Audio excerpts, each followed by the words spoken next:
The broken debit card lay on my kitchen table, snapped in half, the last remnant of a $600,000 college fund I'd spent 12 years saving for my Harvard dream. My sister, Sarah, had drained it all, not for an emergency, not for a cause, but for plastic surgery to fuel her influencer life. New lips, new nose, new body, all paid with my future. I found the receipts, the proof she betrayed me, and the sting of that betrayal cut deeper than any knife. But it wasn't the end. It was the spark that lit my fight to take everything she loved, piece by glittering piece. My name's Emily, and this is my story. A raw, real tale of being stabbed in the back by family and choosing to fight back, not with tears but with a plan. If you've ever been screwed over by someone you trusted, this one's gonna hit hard. So let's get into it. I was 18, a senior in high school in Austin, Texas, with a 4.0 GPA and a knack for math that had teachers calling me a prodigy. I'd been accepted to Harvard, my dream school, with a partial scholarship, but tuition was a beast, $80,000 a year, not counting books or living expenses. My college fund, started by my late grandma when I was 6, was my lifeline, built from her inheritance, my summer jobs, and years of birthday checks I'd dutifully deposited. By 2024, it was $600,000, enough to cover Harvard and maybe grad school, a testament to my grind, tutoring, coding apps, even selling handmade bracelets on Etsy. That money wasn't just cash. It was my ticket out, my proof I could be more than the quiet kid in a loud family. Sarah, my sister, was 25, 7 years older and the opposite of me. She was an Instagram influencer with 200,000 followers, posting selfies in designer bikinis and #blessed captions from Tulum. She'd always been the star, pretty, charming, the one Mom bragged about at church. I was the nerd, nose in a textbook, invisible next to her glow. Growing up, we'd been close, or so I thought. She'd braid my hair, sneak me candy, call me Emmy Bear. But as she chased fame, she changed, demanding, entitled, rolling her eyes when I talked about math. "You're such a geek," she'd say, laughing, but it wasn't funny. By my teens, we were strangers sharing a house, her room a shrine to ring lights and Gucci bags, mine a mess of calculus notes and thrift store jeans. Our parents didn't help.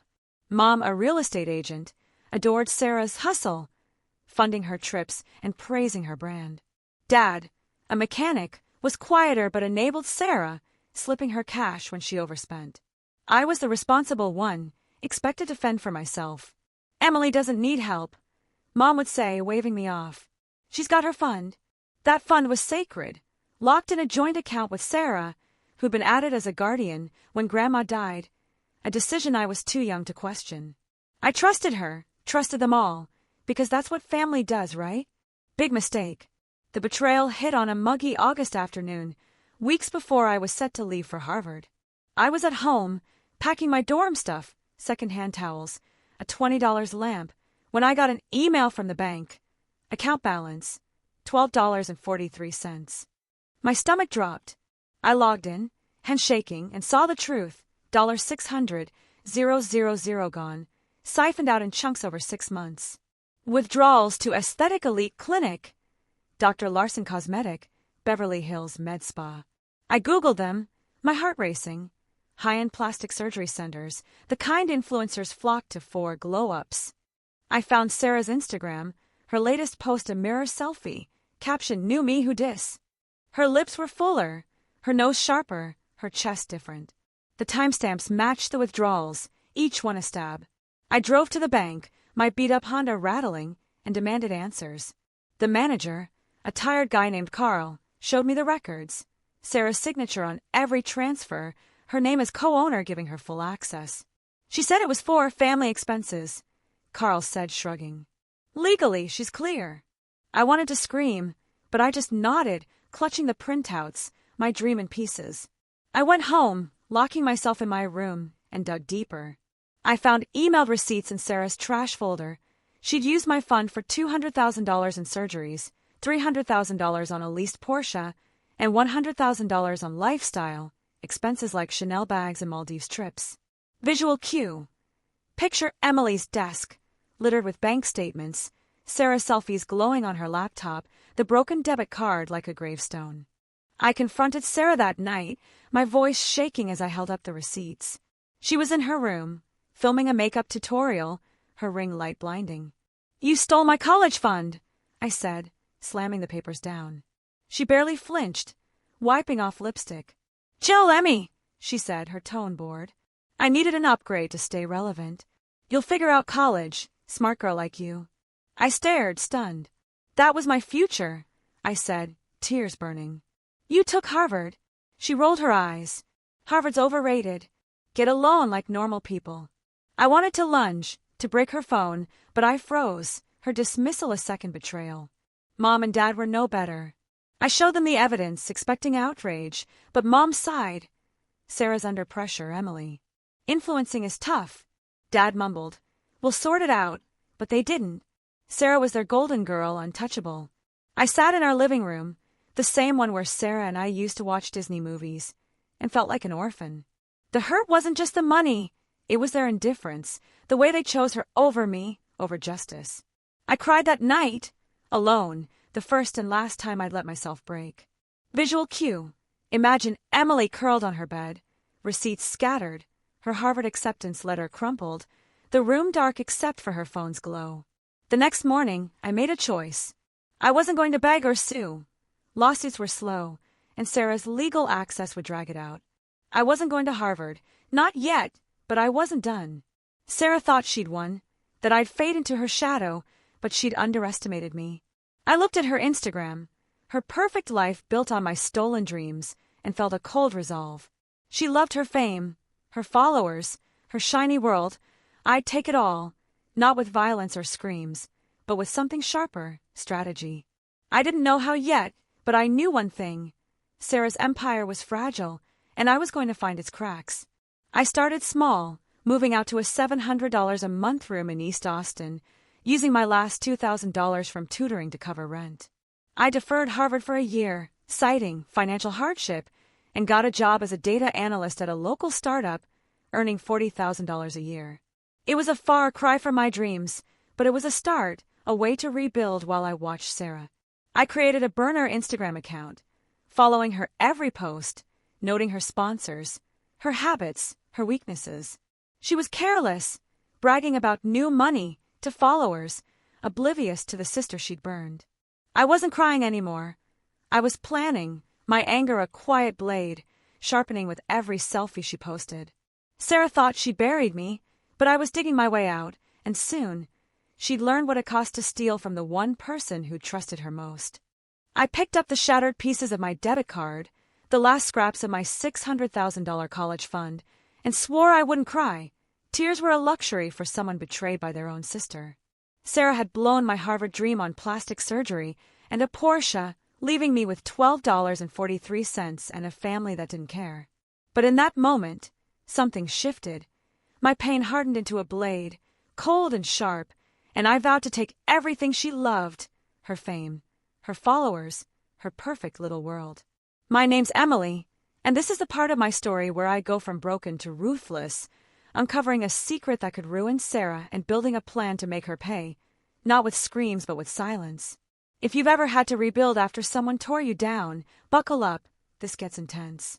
It was late 2024, and I was 18, living in a cramped $700 a month room in East Austin, the kind with thin walls and a leaky sink.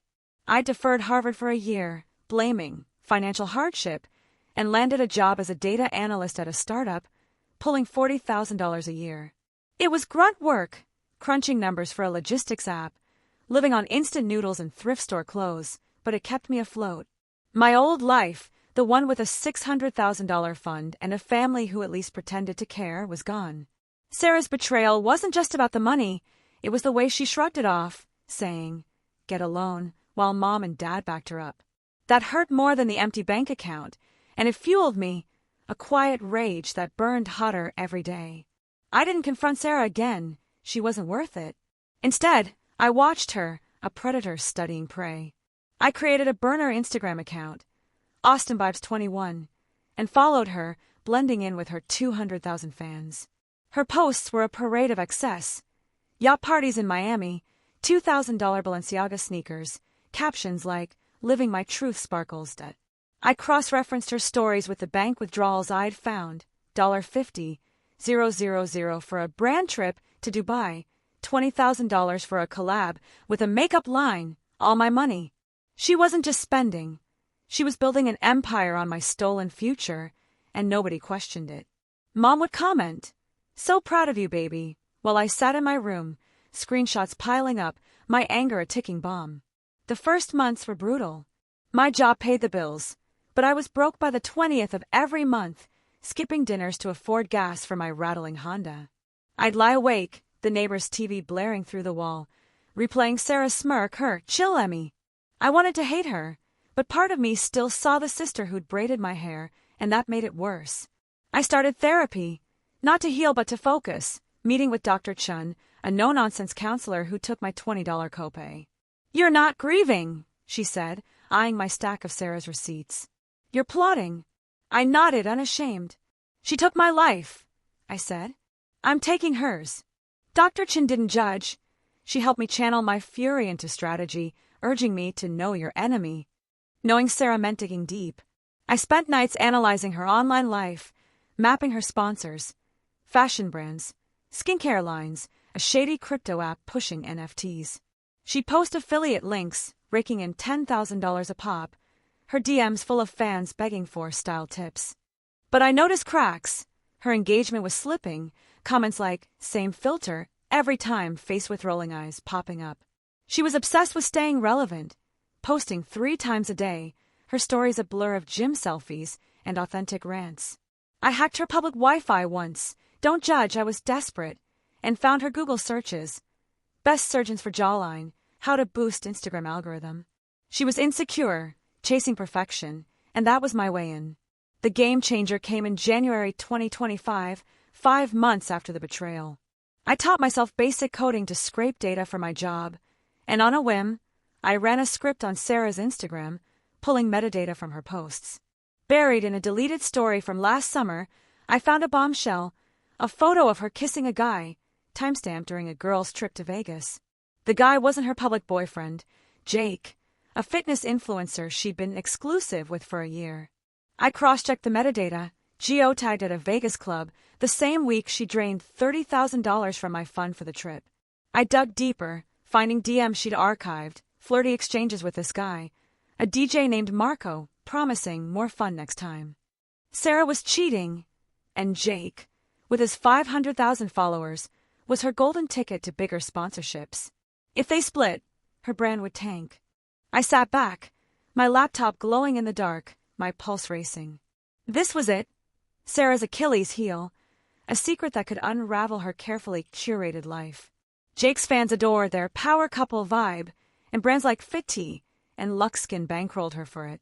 A cheating scandal would cost her everything. Followers, deals, the spotlight she lived for. I saved the photo, the DMs, everything, backing it up on an encrypted drive.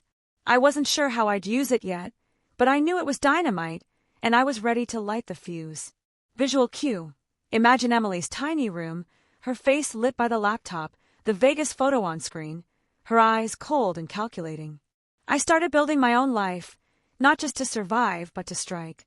My data analyst job was a grind, but it taught me skills, SQL, Python, how to spot patterns in chaos. I pitched a side project to my boss, a dashboard to predict shipping delays, and it earned me a $5,000 bonus, my first real cash since the fund vanished.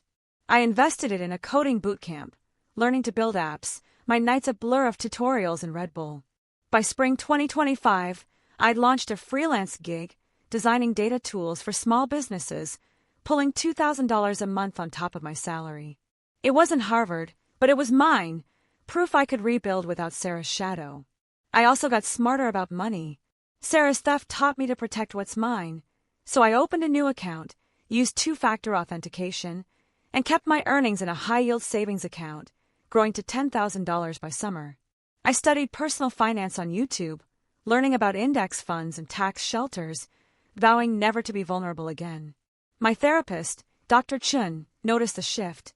"You're not just surviving," she said. "You're weaponizing your pain." I smirked, unapologetic. "Good," I said. "Sarah deserves it." But Dr. Chin pushed back, asking, What happens when you win? Who are you then? I didn't answer, but the question lingered, a crack in my armor. The plan took shape when I learned Sarah was hosting a brand launch in August 2025, a live-streamed event for a new skincare line, her biggest deal yet. $200,000 from a sponsor called Glow Vibe. She'd rented a rooftop venue in downtown Austin, inviting influencers, press, and 300 fans, hyping it as her next chapter. I saw my chance. A public stage, her spotlight at its brightest, perfect for pulling it down. I wasn't going to scream or confront her, that was too easy. I wanted her to implode, to watch her world crack without me saying a word. I started crafting a move, something small but devastating, using her Vegas secret as my trump card. I kept tabs on Sarah's life, her posts growing frantic as the event neared. She'd gained 50,000 followers, but her comments were toxic, bots, trolls, fans calling her fake. Jake was in every post, their love a brand pillar, but I knew the truth. Marco, the DJ, was still in her DMs, planning a meetup post-launch. I hacked into her public Dropbox, again no judgment, finding her event plans. Guest list, livestream link, even her speech, full of lies about hard work and sacrifice. I saved it all, my digital arsenal growing, each file a brick in the wall I was building. The emotional toll was heavy. Planning revenge didn't erase the hurt. Every screenshot of Sarah's perfect life reminded me of the sister I'd lost, the family who'd failed me. I'd dream of our old Disney movie nights, wake up angry, and channel it into work. My parents tried calling, leaving voicemails about family unity, but I ignored them, too raw to forgive. My freelance gigs kept me sane, landing me a $5,000 contract to build a dashboard for a local gym chain. I was climbing, slowly, but Sarah's betrayal was a weight I carried, a reminder of why I couldn't stop. By July 2025, I was ready to act. I'd found a way to leak Sarah's secret without touching it directly, a single photo, sent anonymously, that'd spark a fire I wouldn't need to fan. I tested my plan, running scenarios like code. Who to send it to, when, how it'd spread. I wasn't just angry anymore. I was surgical, my moves precise, my goal clear. Sarah thought she'd buried me with that $600,000 theft, but I was rising, and her launch was about to become her downfall. Visual cue. Picture Emily at her desk, a burner phone in hand, the Vegas photo queued up, her face a mix of steel and shadow, the Austin skyline flickering outside. When Sarah posted an Instagram story flaunting her new body at her $200,000 brand launch, I sent her a single photo, the one of her kissing a Vegas DJ, a secret that could torch her influencer empire in seconds. She'd stolen my $600,000 college fund for plastic surgery in a Porsche, leaving my Harvard dream in pieces. But I'd spent a year rebuilding, waiting for this moment to take what she loved most, her fame, her followers, her perfect facade. My name's Emily, and this is the end of my story, where I pull the pin on Sarah's world, watch it implode, and learn what justice really costs. If you've ever fought back against someone who betrayed you, this is where it all lands. So let's dive in. It was August 2025, and Austin's downtown buzzed with heat and hype for Sarah's Glow Vibe skincare launch, a rooftop extravaganza streamed live to 250,000 followers. The venue was dripping with excess, neon signs, a DJ booth, waiters serving $20 cocktails, 300 guests from influencers to brand execs. Sarah was the star, her $3,000 dress shimmering, her boyfriend Jake, her power couple ticket, posing for photos. I wasn't there, I didn't need to be. I was in my East Austin room, my laptop open, the live stream playing, my burner phone in hand, the Vegas photo of Sarah and Marco, the DJ, queued up. I'd planned this for months. My moves so precise it felt like code running perfectly, ready to crash her system without a trace. The past year had made me surgical. I'd turned my pain into power, working as a data analyst and freelancing, earning $50,000 a year while learning to code apps and protect my money. I'd uncovered Sarah's cheating scandal, her fling with Marco, hidden from Jake and her fans, a bomb that could destroy her brand. Her Glow Vibe deal, her biggest yet, relied on her authentic image, and Jake's 500,000 followers amplified it. A scandal would cost her sponsors, followers, everything she built on my stolen $600,000. I didn't want to scream or sue. I wanted her to unravel publicly her own lies, her downfall. Visual cue. Picture Emily's dim room, the live stream glowing, her finger hovering over send. The Vegas photo a silent weapon. I'd chosen my target carefully. Not Jake, who'd overreact, but Lexi, a gossip influencer with 100,000 followers and a grudge against Sarah for stealing a brand deal.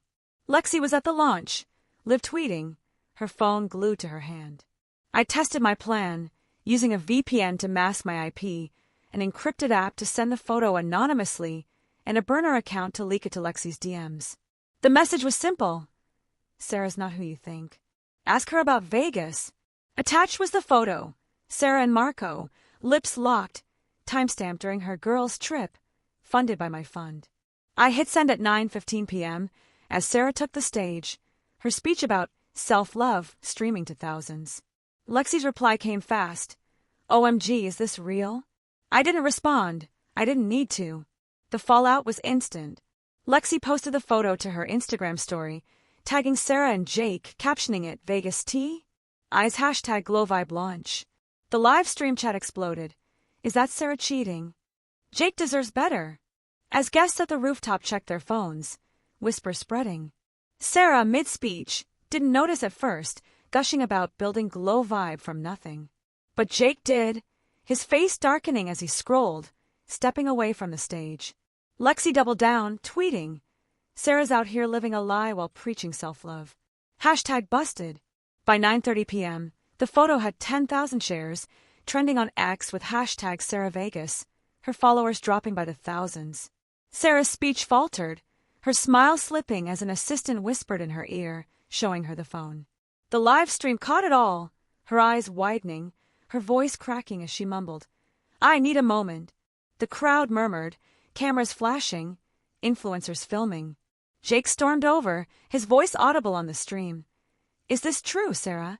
She stammered. It's not what it looks like. But he walked off, ripping off his GlowVibe branded jacket. The DJ cut the music, the mood souring, guests tweeting. This launch is a mess. GlowVibe's CEO, a stern woman in a blazer, pulled Sarah aside, her face grim. Visual cue. Zoom on Sarah's panicked face, the neon GlowVibe sign flickering, phones glowing as the crowd records her fall. I leaned back, my heart steady, watching the chaos unfold. Lexi kept posting, leaking the DMs I'd sent. Sarah's flirty messages with Marco, timestamped proof of her betrayal. Jake went live, his voice raw. I trusted her and she played me. I'm done. His 500,000 followers tanked Sarah's rep, comments flooding. She's fake AF. Unfollowed. By midnight, Sarah had lost 50,000 followers. GlowVibe issued a statement, reviewing our partnership, and FitT, her biggest sponsor, pulled their contract, a $100,000 hit. The live stream crashed from overload, but X posts kept the story alive. Hashtag SarahVegas hitting 1 million views. I didn't smile, I just watched, my plan executing like a perfect algorithm. Sarah tried to save it, posting a tearful story at 1 a.m. I made a mistake, but I'm human. Please don't judge me. It backfired. Fans called her pathetic. Trolls memed her crying face. And Marco, the DJ, confirmed the fling on X, saying, she wasn't single, but she wasn't honest either. Her brand was toast, her empire crumbling faster than I'd expected. I shut my laptop, the burner phone off, my tracks covered. I'd done it. Not with a shout, but with a single photo, small but lethal, like a pebble starting an avalanche. Visual cue. Imagine the laptop closing, Emily's room dark, the Austin skyline outside, her face unreadable, a mix of triumph and emptiness. The aftermath was a whirlwind. Sarah's sponsors dropped like flies. Luxskin, a jewelry brand, even her crypto app, costing her $300,000 in deals. Her followers plummeted to 100,000, her posts buried under hate comments. A gossip blog, T-Spill, ran a story, influencer's $600,000 surgery scandal, linking her glow-up to my fund, though I stayed anonymous. The article got 500,000 views, and Sarah's name became a punchline. Jake broke up with her publicly, moving to LA, his fresh start, posts gaining him sympathy and her scorn. Mom called me, sobbing. Why didn't you warn us? I was cold. You didn't warn me when she stole my future. Dad texted, come home, Em. But I didn't reply. They'd chosen her, now they'd live with it. I didn't gloat, but I didn't grieve either. Sarah's fall was justice, but it didn't bring Harvard back. I kept working, my freelance gigs growing to $4,000 a month, my savings hitting $15,000. I reapplied to Harvard, securing a better scholarship, planning to start in 2026. My data analyst job led to a promotion, $60,000 a year, and I launched an app, a budgeting tool for students, that earned $10,000 in its first month. I wasn't rich, but I was free, my life mine again, built on my terms. Therapy with Dr. Chun helped me unpack the cost. You won, she said. But what's the price? I admitted the truth. I'd lost my sister, my family, maybe part of myself. Revenge was sweet, but it left a bitter aftertaste. Sarah reached out a month later, a DM from a new account. Emmy, I'm sorry. I was desperate. Can we talk? I stared at it, remembering her chill, Emmy, her shrug as she stole my dreams. I didn't block her, but I didn't reply. She'd moved to a cheaper apartment, her Porsche repossessed, her posts now about healing. I felt a pang. Our old Disney nights, her laugh, but it wasn't enough. I'd forgiven her in my head, but not my heart, and that was okay. I was 19 now, my path clear, her shadow gone. Looking back, I learned 3 things. First, protect your assets like your life. Lock accounts, check access, never trust blindly, even family. Second, betrayal doesn't define you, but your response does. I turned Sarah's theft into fuel, building a life she couldn't touch. Third, justice isn't healing. Taking her world felt right, but it didn't fix me. Only I could do that. If you're watching and someone's betrayed you, don't just react. Plan, build, strike when it hurts most. Ask yourself, what's their weakness, and how can you use it? Drop your story in the comments. I want to hear how you fought back. My sister thought she could steal my future, but I took hers, and you can take yours back too. This is Emily, signing off from Austin, where the scars are real, but the comeback sharper.